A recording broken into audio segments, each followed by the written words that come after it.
The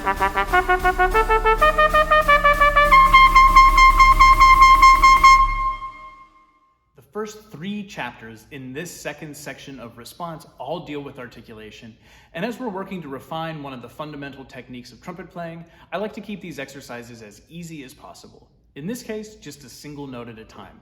To begin, we work with a single tongue.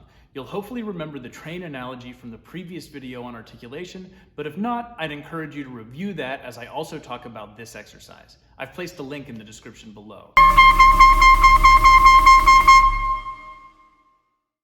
The second and third chapters here help us work on our multiple tonguing. Multiple tonguing and the introduction of the ku articulation can often lead to a backup of air and increased throat tension, so it's essential to approach our use of air when multiple tonguing the same way we do when slurring, or hopefully now the way we do when single tonguing. I prefer to use tu and ku as they keep the back of the tongue relaxed, allow the air to move freely, and facilitate articulating in the center of each note. Let's try this exercise first as a breath pattern, and remember we want to feel air constantly pushing against our hand.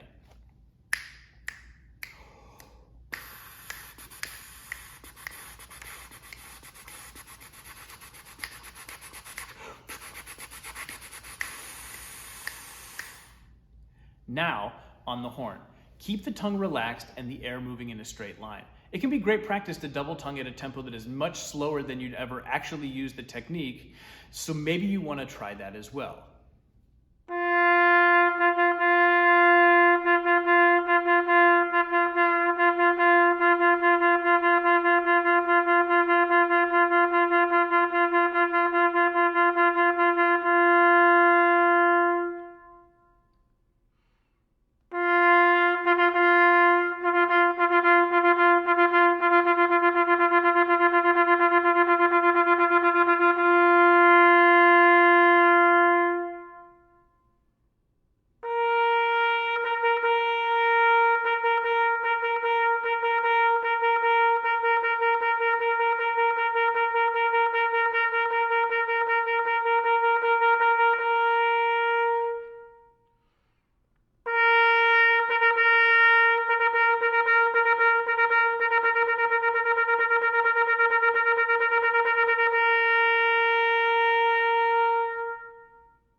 Triple tonguing is essentially the same as double tonguing in terms of the approach. The only difference, which is obvious, is that there's 3 notes now.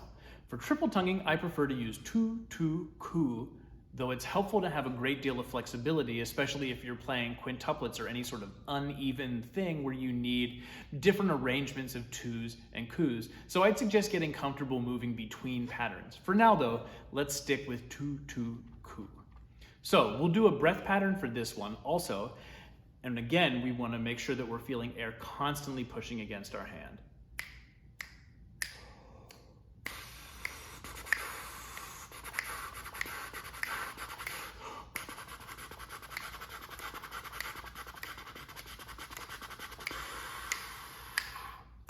And now on the horn. It's helpful also to practice triple tonguing at a tempo that's much slower than you'd ever actually use the technique. So again, you might want to consider practicing it that way as well.